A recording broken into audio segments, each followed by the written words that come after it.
Orang yang tahu rahasia roket Amerika tiba-tiba hilang. Pada 27 Februari 2026, seorang pensiunan jenderal Angkatan Udara Amerika menghilang dari rumahnya di New Mexico. Ia tidak meninggalkan pesan yang jelas. Tidak ada jejak yang mudah diikuti, dan semakin namanya ditelusuri, justru muncul nama-nama lain yang juga hilang, belum ditemukan, atau ditemukan dalam kondisi tewas. Yang membuat banyak kasus orang hilang ini saling terhubung adalah koneksi mereka yang dekat dengan proyek-proyek serta laboratorium rahasia milik militer Amerika Serikat. Mungkinkah semua ini hanya kebetulan? Atau ada intervensi lain yang mungkin masih disembunyikan?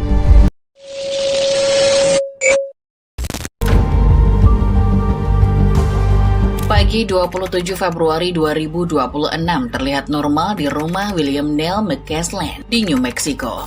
Sekitar pukul 10 pagi, seorang teknisi datang untuk memperbaiki pintu garasi rumahnya. William masih ada di sana, tidak ada tanda-tanda masalah. Sekitar pukul 11 lewat, istrinya pergi ke rumah sakit untuk pemeriksaan kesehatan. Kurang dari 1 jam kemudian, ia pulang.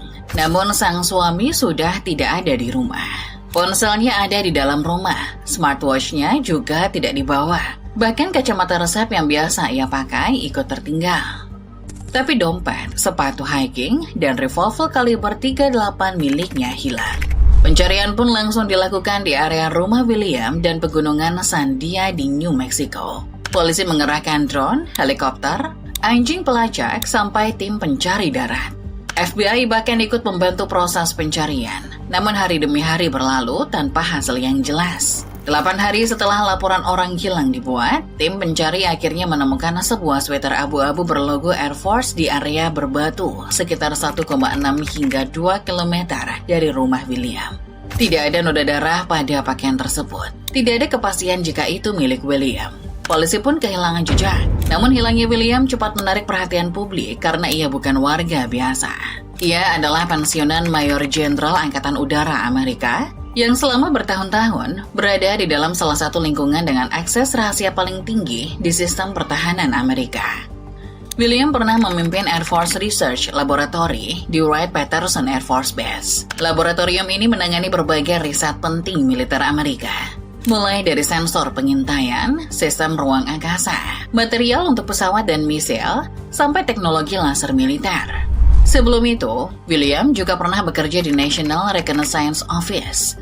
Lembaga ini mengelola satelit mata-mata Amerika dan berbagai sistem pengawasan ruang angkasa yang sangat rahasia. Karena latar belakangnya, sebagian besar pekerjaan William tidak pernah dibahas terbuka di publik. Dalam proyek pertahanan seperti itu, tidak banyak orang yang bisa melihat keseluruhan program. Banyak program dipisah ke beberapa bagian kecil agar kebocoran lebih sulit terjadi. Dan orang dengan posisi seperti William biasanya hanya sedikit. Bahkan dengan dipisahnya informasi dari program-program itu, William tetap memiliki puluhan tahun pengalaman kerja dengan militer, serta informasi-informasi rahasia dari instansi tempatnya mengabdi. Setelah pensiun dari militer di tahun 2013 pun, William tidak benar-benar keluar dari dunia pertahanan. Ia masih berkutat dengan perusahaan swasta militer yang bekerja untuk pemerintah Amerika. Hingga kini, pencarian William